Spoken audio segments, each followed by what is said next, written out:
Hi, everybody. It's Swoosie Kurtz from Mike and Molly, and I'm going to be talking to Rabbi Sol Solomon on Dave's Gone By on UNC Radio. Oh, shalom, shalom, everyone here on this fine Shabbos morning. I am Rabbi Sol Solomon, the founder and spiritual leader of Temple Sons of Bitches in Great Neck, New York. And I am so excited to be talking to a star of stage, big screen, small screen, just to read some of the credits of this person. She was on Sisters, a two-time Emmy nominee from Sisters. She was in Love, Sydney, remember that, with the great Tony Randall, Pushing Daisies. Now she's on Mike and Molly, this very popular television show. You might have seen her on Broadway in The 5th of July, in The House of Blue Leaves, in Our Wilderness, in Imaginary Friends, and also even in the movies, from World According to Garp to Dangerous Liaisons to Citizen Ruth to, my favorite, Bubble Boy. How could I be more thrilled and excited than to welcome to the neighborhood Swoosie Kurtz. Welcome, Swoosie. Oh, well, Rabbi Sol, there's no way I could possibly live up to that incredible introduction. Thank you. Oh, you're ever so well. Well, it came straight from God. I don't even use Wikipedia anymore. I ask God what the guest credits are. He tells me, and then I can just repeat them. He whispers it into my ear. So there you go. I would love to get hooked up to that. Tell me what website. Well, first you have to convert, so that could be a problem, but we'll talk. Okay. So one of the reasons that we are talking to the wonderful Swoosie Kurtz is that she has a book out about her life and also the life of her parents, and especially her mama. It's called Part Swan, Part Goose. It's from Perigee Books. And, well, tell us, first of all, the impetus, I guess, your mom getting older and having Alzheimer's, but what made you physically commit everything to paper? Well, I started this dream about 12 years ago when I reread my mother's book, which she wrote when she was pregnant with me.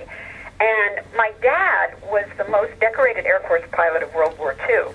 And he was off fighting the war when my mom was having me. And it's this brilliant book she wrote, and I wanted to get it re-released for a whole generation of people who now have someone, fighting and someone in harm's way in the war. So that was 12 years ago. That didn't happen. I was really not interested in writing a celebrity tell-all, I just wanted to write a book with a purpose. And I'm so glad I waited until now, because now I've been on this journey with my mom the last 7 years, taking care of her. And thank God she does not have Alzheimer's. But I'm sorry. Oops, I assumed. That's fine. Listen, there are so many people out there who can relate to this subject, baby boomers and all kinds of people who are taking care of an elderly parent. And I found myself suddenly in this role of being the head of the household. And parenting my parent has been one of the greatest gifts I've ever had. So it's just been an amazing journey. And my parents, both extraordinary people, and I wanted to write about them and how they really gave me the world. And they gave me such a foundation of self-esteem and confidence and discipline to go through life with. And I wanted to write about that. Well, it's kind of interesting, because as amazing as your parents were, you were also something of an army brat. You were always moving, or they were always moving. You had to hang back with your grandparents. Did that kind of make you a solitary person, though? Well, yeah, I think I am a bit of a loner, and I'm an only child, and I think moving around that much forced me sort of back on the company of my parents. So probably we grew closer because of that. Because, I would go to a school and dropped into a new school in the middle of the school year and suddenly plucked out, a few months later or a year later. And it's hard to make friends. It's actually a great, great preparation for the showbiz life, because there's absolutely no continuity. You're thrust into a group of people, you do your project, and then you're pulled out on to something else. Right. So in some ways, as usual, it'd be good. In some ways, bad. It's just nice that your parents were so extraordinary. You didn't even mention that your dad was not only a World War II pilot, but wasn't he a diver of some kind? Yes, exactly. A swimming guy. He was on 3 Olympic diving teams. And he was just an amazing overachiever. And my mom's book is a lot about that, their courtship and their marriage in the early years. So her book is going to be released as an e-book on the same day that my book comes out. So I'm absolutely absolutely thrilled. I wrote an introduction to it, and her book is My Rival, the Sky. Here I am hawking my Your mother's book. That's just. I love it. Well, she should be hawking yours there. It's only fair, you know. Damn it? Yes. Now, what condition is your mom? If she doesn't have Alzheimer's, is she just frail? What are you coping with as her caretaker? Well, she's 98 and a half. Oh, mazel tov. Yeah, I mean, that in itself, I know, thank you. She is, complete short-term memory loss, of course. Who among us doesn't have that? Oh, by the way, who am I talking to at the moment? I'm sorry, your name again? Yeah, we made the same joke. Anyway, it's a certain amount of dementia, which makes her think that her parents are arriving tonight, or my dad, who died in 96, is going to appear, But it's kind of sounds strange to say, it's kind of a pleasant dementia, because whatever pain or feeling of loss or confusion is happening in a moment, that moment passes, and in 5 minutes we're okay again. Do you know what I mean? But it's a constant navigation, and this is the purpose, really, the book with a purpose. I didn't want to write a celebrity tell-all. That did not interest me, writing about me and my career, and it just didn't. That was boring to me. I wanted a book with a purpose, and this is really, I hope that people will laugh and cry and find this a lighthouse of sorts for people out there who are caring for an elderly parent and make them feel not so alone. Well, let me ask a dumb question from me, unlike all the other dumb questions I ask. There are no dumb questions. Oh, wait till you've heard some of mine. But if she doesn't have Alzheimer's, she has short-term memory loss. There's a difference. It comes from a different disease or just degenerating cells. There are two different things. Yeah, I think just degenerating or died off brain cells. I don't know the science of it, but it's really tricky to navigate. It's a lot of mood swings and thinking people are going to arrive, thinking she has to go someplace. There's a lot of her caregivers and I have developed enormous acting skills in this area because the reality check of, for instance, saying, "No, mommy, darling, Frankie, my dad, he died in 1996. Don't you remember? We used to do that. We don't do that anymore. Now we say, oh, sweetheart, he's at the Pentagon on a mission." Goes, oh, okay. And, her sister Mickey, who died years ago, we don't say, oh, Mickey died. We go, Mickey's in Laguna at her house. And we're fine. We're sort of become master improvisers and actors because it's just better that way. At a certain point, you transfer into not trying to pull them out of their world. That makes sense. Let me ask you a heavy question, though. The fact that you have been caring for your mom for 7 years and living with her, being so close to her, will that make it, do you think, harder or somehow easier when it's time for her to go? Because some people feel guilty. They only see their parents at the nursing home once a month, twice a year, and then they feel guilty. But you have nothing to feel guilty about, but at the same time, you're like her best friend. So right. Well, we've always been joined at the heart, and she's always been my best pal, my confidant. So, I mean, believe me, if she had been a mean mom or not nice to me, she'd be in a very nice place somewhere with people to take care of her. But as it is, we're so close, and we've always been so close, that I just felt this was my choice to have her live with me. And I'm so blessed and so fortunate that I'm able to do this. Not everyone is. And I have these amazing caregivers, which, I'm very, very blessed to have.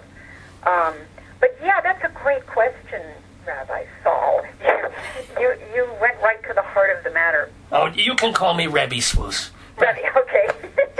And by the way, let's also give credit where credit is due. I want to know how much credit is due, because you wrote this book, part swan, part goose, which is a very literary book. It doesn't have that feel of just a dictated celebrity tell-all thing, or like you were just into a tape recorder and then somebody transcribing. But there is a co-author on this. Her name is Joni Rogers. What did you do? What did she do?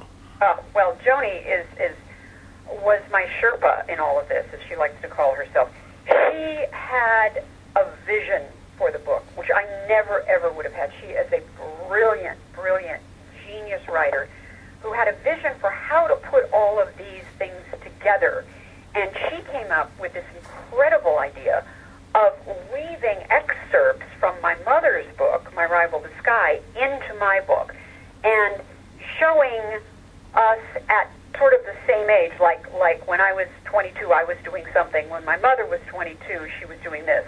Not, literally like right, I get you, yes. But she weaves these excerpts from My Rival the Sky in, and it shows, it's really the story of these two women, my mother and me, and how we made very, very different choices in life.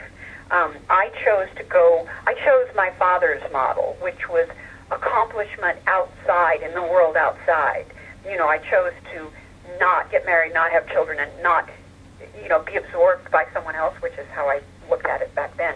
And just chose to accomplish in my field and had singleness of purpose. And my mom, when she was young, chose to, she met my father, fell in love instantly, and chose to give herself to this other person and do everything she could for him, and then have me. So it's very, very different choices, both totally right for each of us. And I just felt I wanted to tell the world about these two amazing people. It's really a love story about a family. It's a Valentine to my parents who gave me the world. Now, let us also be clear, though, that the book does also cover your career, your life, your relationships, etc. So, people who are looking for a Swoosie Kurtz autobiography won't be disappointed by saying, oh, wait, it's just her mom's life. There's tons of stuff about you. For example, that your initial impulse was to be a ballerina. Oh, yes, I've kind of got a dancer's body. I've always been tiny and slender like my dad, and he was this great diver, so he always taught me, line, what dancers call line and alignment. And so I started taking ballet when I was about 7, I think, and it was obvious that I was destined to be a prima ballerina, certainly in my own eyes. And I worked on that for quite a while, and then segued into acting. And I'm so glad, because I have a much longer shelf life as an actor than one would have as a dancer. Well, was it the thing where you suddenly a light bulb went off for acting instead of ballerina, or was there a moment when you realized, I could work in slave and I'd still never make the actual core? I think that acting drew me. I think that's where I found my identity, my real identity. It was like a eureka in the bathtub moment. At Hollywood High School, I found this great. He was the drama teacher there, John Ingle, and he really lit the fire for me. I mean, I knew before that I wanted to be an actress. I don't remember the moment it happened, but I remember that's it. That's where I live. That's how I can connect with people. When you as an actor, you make someone laugh, you get a laugh, or you move them in some way, you make them cry. There's that incredible spark, that connection, which is, I think, what we all long for in various forms in our lives. Oh, absolutely. But when it's working and acting, when it's good and when it's working, that's what happens. And it's thrilling. It's like a drug. And once you've had it, you gotta have more of it. And I think, what was it, your first scene that you did was from a Betty Davis movie? Oh, yeah. I think it was Dark Victory, where she's going blind, and it was in one of those books, Scenes for Student Actors, and I picked that one because I thought it was very, very dramatic. And I did that in class, and that was it. That was the turning point. What were some of the shows you did in high school? Oh, gosh, I did Skin of Our Teeth. Yeah. Never liked that play, but okay. Okay. Were you Sabina, or were you the Mastodon, or what were you? No, I was Gladys, the little girl. Oh, okay, right. You were a tiny little, of course, yes. You're very knowledgeable about theater. Wow. Well, Dave tells me a lot. What can I tell you? What else were you in? What else was I in high school? Yeah. Oh, gosh, I don't know. The Matchmaker, Our Town, the one. Oh, of course. Well, did you get to play Emily? No. I was person number 3 at the funeral. Oh, I love them! No, I have no idea. Okay. Great. It's a great role. Person number... Yeah, you get to sit up straight. This is exciting. Exactly. By the way, we're talking with Swoosie Kurtz here. And by the way, I am being very deliberate about that pronunciation, and I know you've probably explained this 4 million times in interviews, but it does come from an airplane. Was it the one your dad actually rode in, the B-17? Yes, the one he flew during the war, the Swoosh. The Swoosh. So it was kind of part swan, part goose, like the title of your book. And so when people say Swoosie with a Z, that's not correct. Exactly. Or what is it, Swoosie? Well, Swoosie is not quite either. Or Swoochie, as they would say in Hebrew. That isn't even... I don't even know what your Hebrew name would be. What would it be, Saul? What was that? What would it be, Saul? I'm trying to think. Probably Sarah. I like that you called me Swoosela. Swoosela, isn't that nice? I like that too. But anyway, we're talking about her book, part swan, part goose, but also I want to get to, certainly, your career, your life doing theater and movies, and some of the people you worked with. I mentioned the great, the beloved Tony Randall, because one of your early parts was on the TV show Love, Sydney. Any memories of Tony Randall, not to mention certain whatever that show went through to get on the air, considering the lead character was somewhat acknowledged as a homosexual? Right, it was really the first gay character on television. That was what we set out to do. And Tony was very definite about that fact with the networks. Well, long before the show ever aired, the affiliates got wind of this, that this was a gay character. You have to, realize this was back in, 1981, I think. And the affiliates started pulling out. They hadn't even seen the first episode. So it was a tough battle. And, as adamant as Tony was about keeping this character gay as much as you could in those days, which was very subtle. Right, you didn't see him pulling out of anybody, that's for sure. Yes?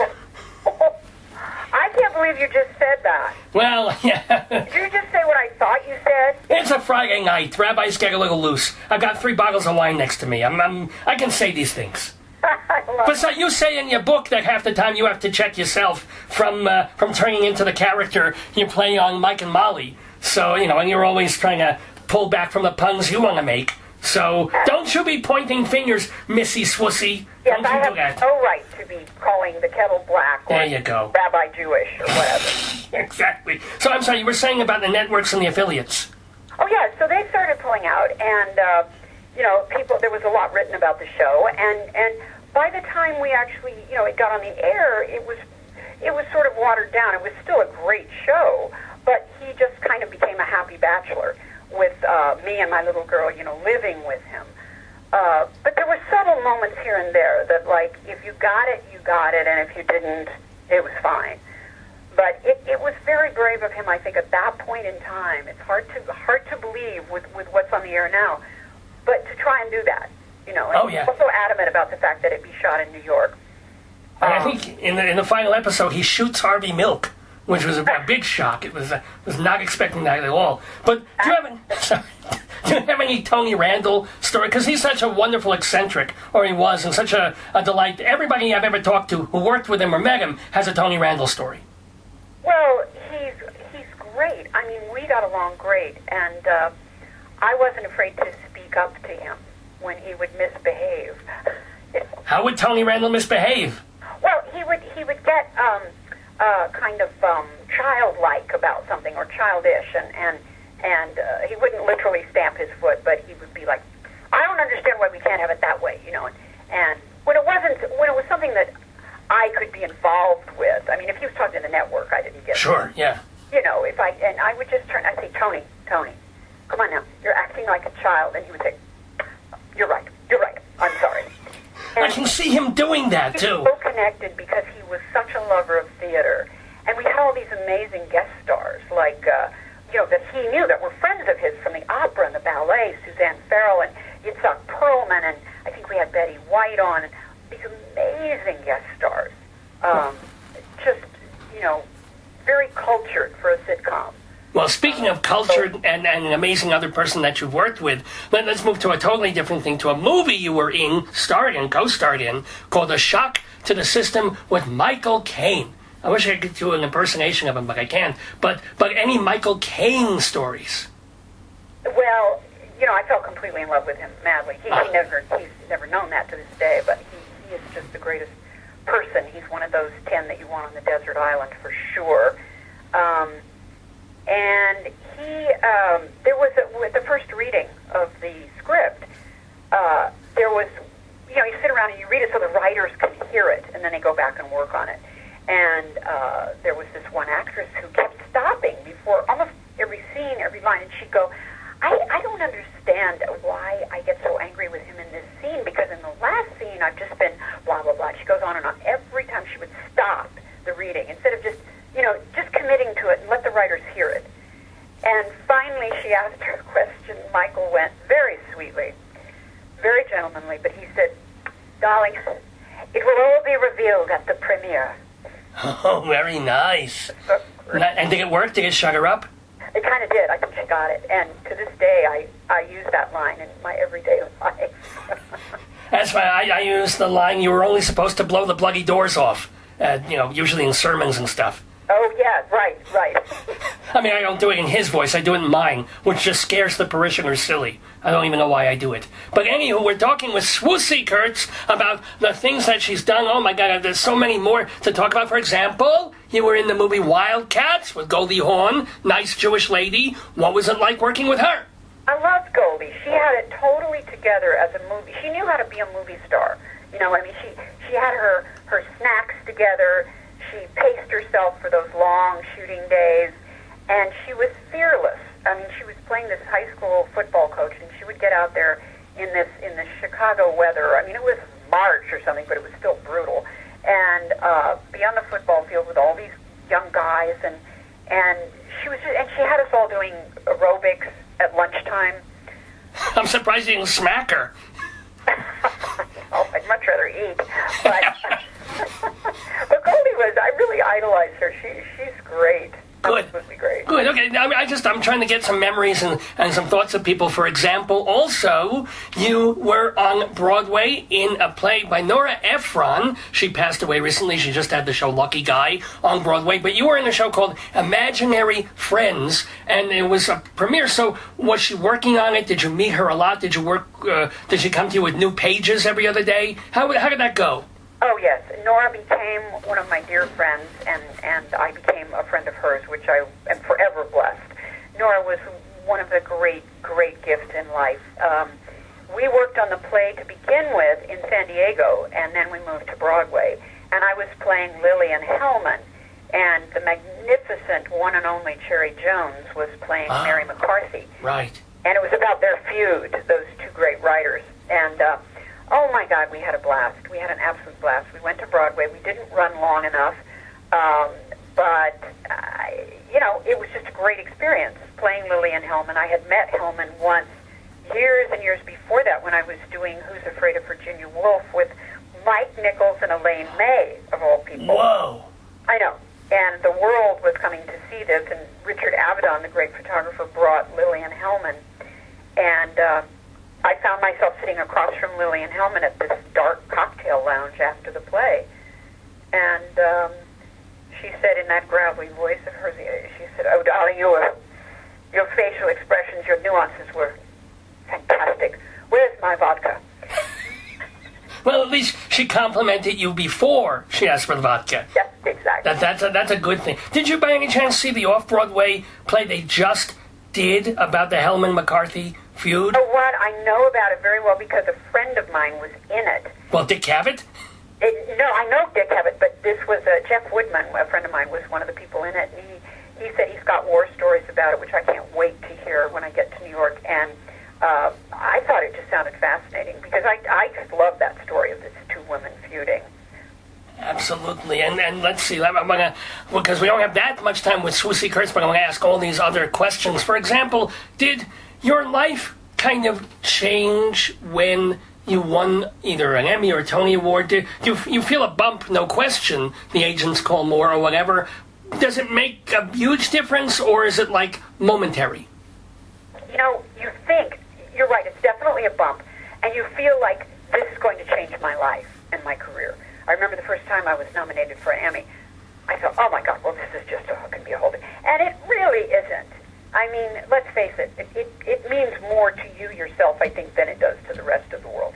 I mean, if winning the Tony, certainly, which I've been be able to have two of them is incredible, and just being nominated is incredible. But I certainly think with Oscars, probably it does change your external life, but it doesn't, none of that stuff really changes you inside. Okay. How people look at you. You really have to, you got to love yourself inside, and that's one of the things my parents imparted to me. Because the external changes, you can't really control it.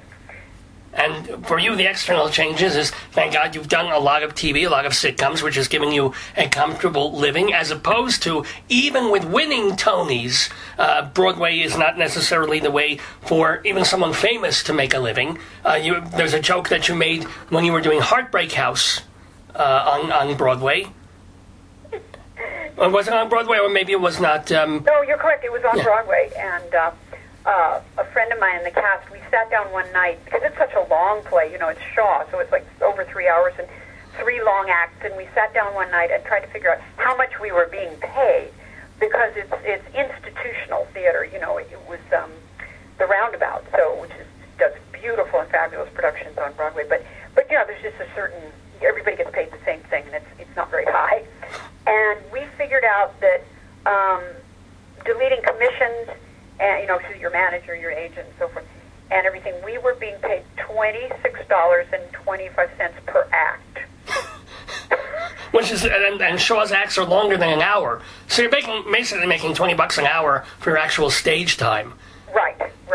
And I think you even made the joke that you should have called it Abu Hirab Rep.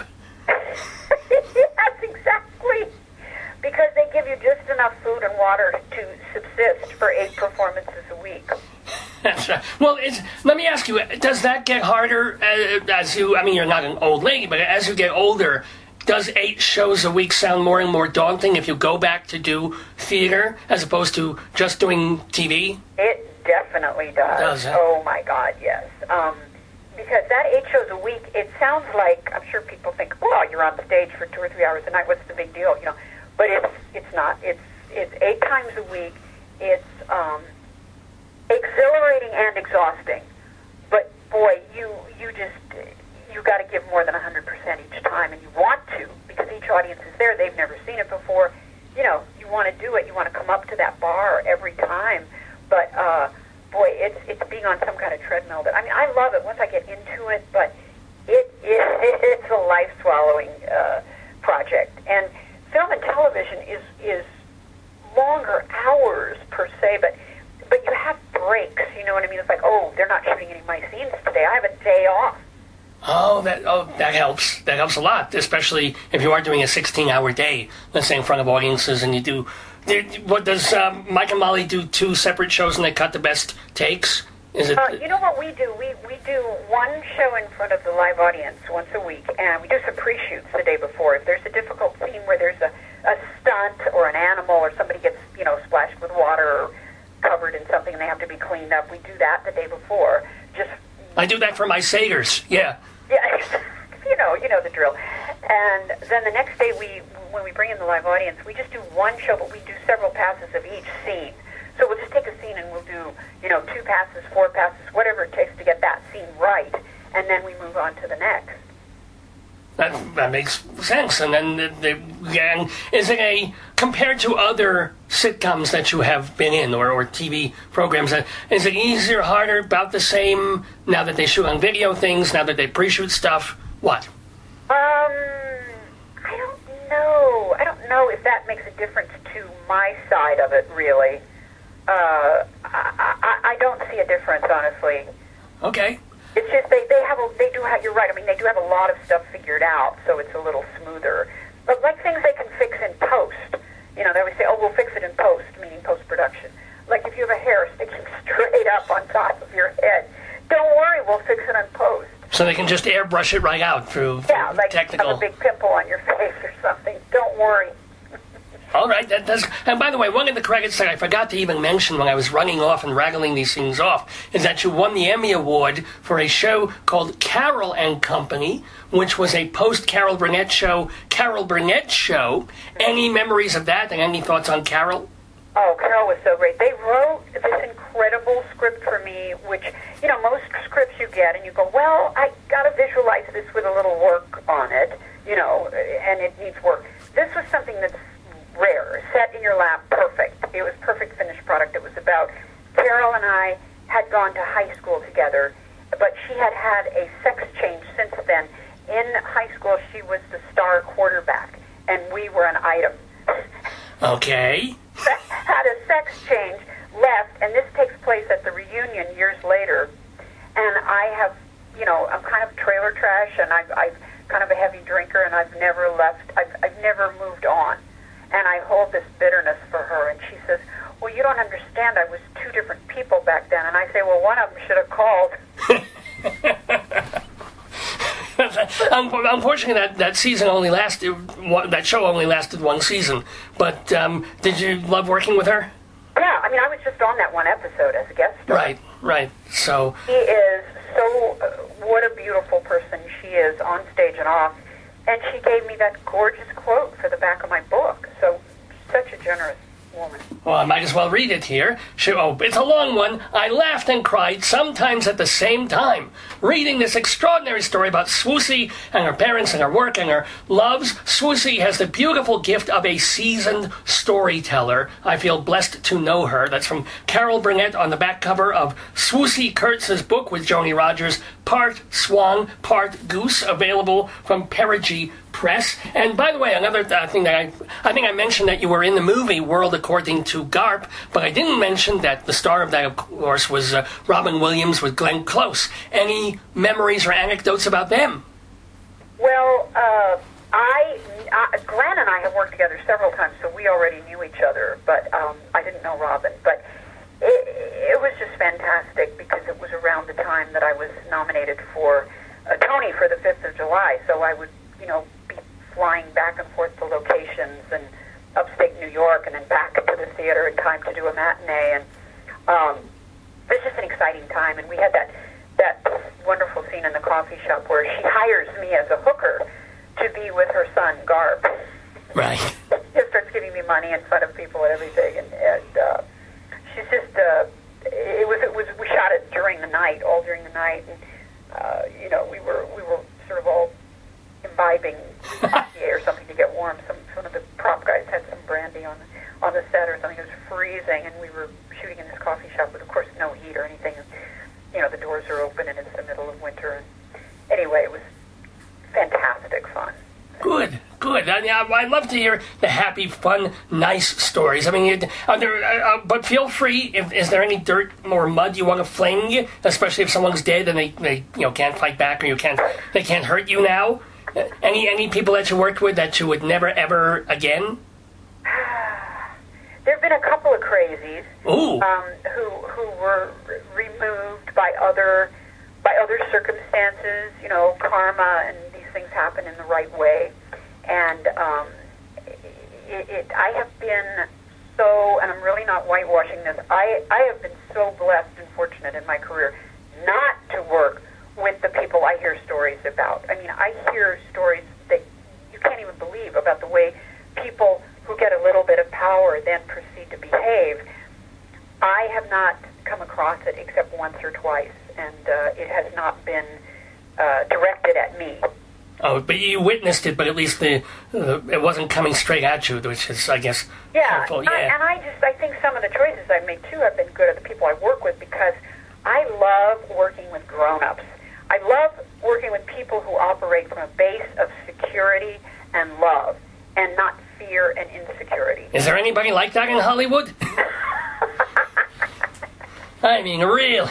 Really, what am I saying? And also one thing I want to say about Swoosie Kurtz's book is, again, it's not, as you say, it's a story of love and your parents' journey and your journey. It's not this tell-all gossipy book, but you do come clean about certain things, and you make clear that even though you are not married and have never been married, it's not that you're crazy or weird or a shut-in or a lesbian. Not that there's anything wrong with that. Some of my best friends and some of my favorite porn actresses are lesbians. But the point is that it's just your way. You make the career your path, but you have had relationships. And you talk about Joshua White in the book, fairly early on in the book, who got you to Woodstock in a strange way. In a strange way. Yes, he was the Josh White that's, for those who remember, are old enough, or have heard about the Joshua Light Show, which was a real breakthrough, legendary light show. He did drop the liquids into the project that would be projected on the screen behind Jimi Hendrix and Janis Joplin and the Doors and all these major musical acts at the Fillmore East in New York. This was like late 60s, early 70s. And he created this system for making all these amazing liquid projections. And of course, everyone in the audience was stoned out of their minds, except Josh and me, who were... You were working the board. You had to be compos mentis, yeah. Stay straight, but Josh really, he was incredible graphic artist and photographer and all that. And I was on tour. I would have been with him at Woodstock with the Joshua Light Show. I would have been right there in the thick of it. Had I not been on a tour with Betsy Palmer of the prime of Miss Jean Brodie. But Josh sort of got me to Woodstock after all, because he projected a close-up that he had taken of my eyeball on the screen behind Jimi Hendrix as he was performing live. So I can sort of say I was on stage with Jimi Hendrix. Whoa. Yeah, pretty cool, huh? And what's kind of cool is because you were going out with him and living with him for a while, you got to see all these performing. You at some point saw Hendrix and the Doors and all these acts play. Yeah. I mean, that was unfortunately a bit before my available time. What was it? Do you have any amazing memories of just being at these kinds of concerts? Did you see the Stones? Did you see Dylan? Did what? Yeah, I just remember that you got to contact high the minute you walked somewhere east. I mean, you couldn't help it. The air was thick with dope and cigarette smoke, and people were on acid and all kinds of stuff. And I would just, be walking backstage and brush past Jim Morrison or Grace Slick, and just thought nothing of it. It was amazing. I knew how amazing it was, but it's more amazing looking back on it. Right, at the time, that's what I always wonder about people. Is that at the time, could you have known it was the greatest music rock and roll would ever know? Could you have known how... Exactly. Yeah. At the time, it's just another day at the office, But do you have any memories of really actually meeting or an anecdote, a story about some rock and roll legend that you saw backstage or whatever? No, I remember once Josh did some lights for the Doors in Toronto, and we went up there, and we were staying at the same motel they were staying in, and I went for a swim in the pool at the motel and found myself in the water with Jim Morrison. Whoa. He didn't pee, did he? He might have. I don't know. It's still better than being in the water with P. Diddy, come to think of it. But so did you talk, or did you just swim, or did what? We talked a little. I think Josh was there, too, because, he knew that he was going to do the light show for them. And I don't remember anything particularly significant, just like being blown away by being in the water with them. Wow. Well, I actually didn't Morrison drown, so that's kind of it's a good thing you were there in the pool with him. He could have died a little earlier. Come to think of it, I don't know. Wow. Anywho. Look that one up. But so also the thing is that you as you say in the book, you've dated, you've never ever been kind of a wild, crazy, loose sort of person. I think at one point, I don't know if I didn't get to this part of the book, you were dating Brent Spiner, the actor. Correct, yes. Did you meet him at A History of the American Film? Because I noticed you were both in that show on Broadway. Yeah, it's on Broadway, right? Oh, cool. So how long were you guys together? Well, 6 years. Oh, wow. Yeah, same with Josh. 6 years seems to be the magic number for me somehow. So is there a point at which you just say, this has been great, we kind of love each other, but marriage is not going to happen, and so let's go? Well, in both of those cases, they actually let me go. Oh, okay, sorry. They walked away. Yeah, I don't know. I don't know what happens in a relationship. I think it's just the hardest relationship there is. And I've never been great at it, I don't think. But I haven't had that much practice, so who knows? Well, also, again, it must be difficult that you are taking care of your mom and living with her, in fact. Have you been, and you've got a TV show to deal with, and all the other things you do, have you been dating the past few years, even casually? Oh, gosh. I think you could say very casually. Okay. Yeah. All right. I mean, it's been an overwhelming time. I'll tell you. It's my plate is pretty full with all of this. I am in awe of some people that they can juggle a lot of things at once. I'm not really good at that. I'm sort of singleness of purpose was passed down to me by my dad, and I'm kind of, hyper-focused. So I'm not good at doing a lot of things at once. but the question is, you're still pretty young and in wonderful shape and all that. There's a certain point at which your mom will go, and it'll be 10 years down to 15, 20. Do you have a fear of, at that point, just being by yourself, or will you have this group of community of people that you have acted with and your neighbors and stuff? So whether you're with someone or not, or living or married, etc., still won't matter. No, I think I am afraid of being alone. Oh, absolutely. I have more friends in New York than LA because I have such a, I don't know, it's just more, it's easier in New York. It's easier to get together with people. But I wouldn't say I have a huge amount of friends. I do tend to be a bit of a loner. I'm not great at communicating with people. You know how some people are great at keeping in touch all the time? I'm really not great at that. I mean to be in my heart. I really do, but I'm not great at it. So definitely, I definitely thought about that. You know what you need to? You need to send out Jewish New Year cards. Works every time. Get 300 people on your list, send out the cards. You'll see. It'll come back to you in good karma. Well, now, Rabbi Sol, are you married? Are you available? Let me put it that way. Oh, that's so sweet of you to ask. Right to the point. My dear wife Miriam Libby and I have 21 and a half beautiful children. Well, actually, 15 are beautiful. The rest, there's inbreeding problems. But yes, we are still together. However, for, what happens in Vegas, or for me, Detroit, stays in. So if you're ever in Detroit... I'm just saying, you're my kind of guy. I love Jewish men. Oh! Yeah. There you go. Most of the men I've been involved with and have worshipped have been Jewish. So not even just by chance, Well, Michael Caine isn't Jewish, but you got Joshua White. But that was professional, Was Brent Spiner? I guess he is. Yes. Yay! I wonder what his Hebrew name is. Jessica. And who else? Are there any other people that we would know that you dated seriously or semi-seriously? Just curious. Not that you would know. No, not that you would know. Okay. I have to keep some mystery, Absolutely. Although the wonderful thing about your book is you won't tell anything. You tell the whole truth, the unvarnished truth, but not salaciously, not in a mean way. And plus you have these stories to tell both about you and your parent. What is your favorite childhood memory, Swoosie Kurtz? I have so many. Because my parents gave me this incredible childhood. I just felt such support and enthusiasm whenever I would want to go. Like when I was little, well, not that little, but just barely into my teens. I desperately wanted to go and see Tommy Edwards, who had this big hit, "It's All in the Game."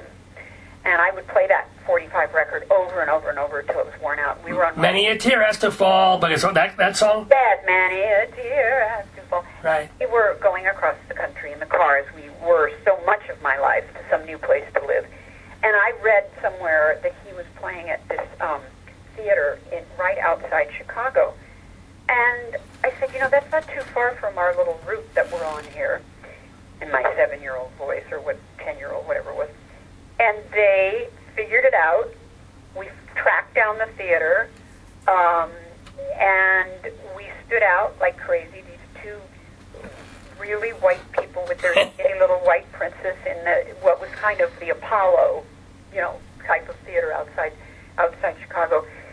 And it was so wonderful. I'll never forget that, seeing him in person. And they took me backstage to meet him, and then them taking me to the Ed Sullivan show, and taking me to see Elvis on television. Wait. Were you in the studio audience for Elvis, or were you watching it at home on TV? No, we were going in the car across the street, and they stopped at this motel and talked to people in the lobby into turning it to the Ed Sullivan show so I could see it.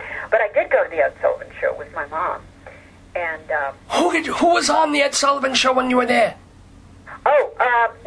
you know, the guy who did the puppets. Senor Wenches? Yes. Whoa! And then Rocky Graziano was in the audience, and you know how he would have people stand up. Well, you probably don't because you're too young, but he actually had us stand up. He introduced us and had us stand up. Because your dad was the Olympian, or why? Yeah, and the war hero. Right. Oh, okay. So it's just, you know, these things that I just always remember when I said, oh, I'd love to do this, or I'd like to have that, or why don't we do that? There was never an attitude of, not interested in that. Let's do that later. It was always like, okay, how can we make this happen? Let's get tickets. Let's go to the Hollywood Bowl for Easter sunrise service or whatever. You know, it was just this amazing collection of yeses. You know, yes, let's do that. Let's make that happen. How can we make that happen? So it was just great. Life is meant to be experienced, not watched from afar. Right. Would kind of be the thing. And I think it's been a wonderful experience talking with the delightful, funny Swoosie Kurtz. If you want the full-on Swoosie experience, by all means, please get her book, co-written with Joni Rogers, part swan, part goose, an uncommon memoir of womanhood, work, and family from Perigee Books. And also, of course, watch her on TV in the new season of Mike and Molly. Are you in syndication territory? How many seasons has that been on? That's so funny you would say that. We start syndication in the fall. Mazel tov. That's when it really, oh boy, you are sitting pretty now. What is it, 99 episodes they have to have? And that's the golden goose kind of thing? Yeah, we've got 92 so far, and we're going into our 5th season, so it's just incredible. Mit mazel. What's the funniest thing that's happened on or off the set of that show? Well, this isn't really funny, but it was memorable. Oh, how many people died? No, just, okay, what? One night, James Burrows, who was our director for the first 2 seasons, is this legendary, you know, he did Friends and Taxi and Cheers and all these amazing shows. And he just knows everybody, and everybody loves Jimmy. And he had a guest there one night, and we were doing scenes in front of a live audience, and then he said, oh, Swoots, come on over here, I want you to meet somebody. And I just about fainted dead on the spot. It was Bruce Springsteen. Whoa. I know. And I couldn't have been nicer. Like, I didn't wash my hands the rest of the night. Right hand. Oh. Well, let me ask you, if you're a fangirl, as I sometimes am a fangirl, are you able to ask for autographs of these kinds of people, or do you have to be really cool, like a star, and know that, oh, no, that would be in bad taste? I've never really understood the whole autograph thing. I mean, I think I wanted them a little bit when I was a little girl, but I didn't really, I don't understand. I sort of understand photographs now. There's so many times, especially writing this book in my life, that I've thought, oh, God, I wish I had a picture with him or her. You know, why didn't I think of that? Right. So I'm trying to, from now on, remember the whole... We've never been a big photograph-taking family. Like, Lifetime did this intimate portrait on me a few years ago, and they said, oh, well, you know, we'll want home movies. And I said, I don't have any home movies. Oh, that's funny. I would figure, of all people, your father was so photogenic and they were so active. I imagine they would chronicle everything, but... Well, you know what's ironic about that is there are old newsreels of them in the newsreel archives, but we don't have any home movies. Isn't that wild? Although I will tell our listeners that if you get Swoosie Kurtz's book, there are a lot of photos in there of herself and her family, and they're really high quality. They're very good photographs. The photos are amazing, aren't they? I have to say, I just think the photos blow me away. They really do. So our final question for the delightful, marvelous Swoosie Kurtz is: what are your hopes for the next decade ahead in your life? I hope to keep growing and to keep curious and to stay in the game and on the train and active and involved and engaged. And I hope to find a life companion. Oh? Yeah. Oh, well, are you on Matchstock? Since it's not going to work out between us. No, it's so sad. So, although I do have children, and if you wait another 10 years, some of them will be eligible. Well, I bet they're worth waiting for, too. Oh, and nearly all of them are circumcised, so it's very... The girls, too. But let me ask you, if you are looking, you're a proactive kind of person. Will you do a Match.com? Will you do a J-Date? No, I don't look. I don't think in those terms. That's the problem. I don't put it out there, you know what I mean? All right, well, if there are actors listening and then, good-looking middle-aged to older men, or younger men, actually I shouldn't be prejudiced that way, you couldn't do better than the talented, lovely, delightful, funny Swoosie Kurtz, who has been such a delight with us in the neighborhood. All I can do is wish you all the things that you just wished on yourself for many years to come. Oh, thank you so much, Rabbi Sol. Well, you've been great. I've loved talking to you. Likewise, my dear. Shalom to you and wonderful things ahead. Thank you so much, and you too. Shalom.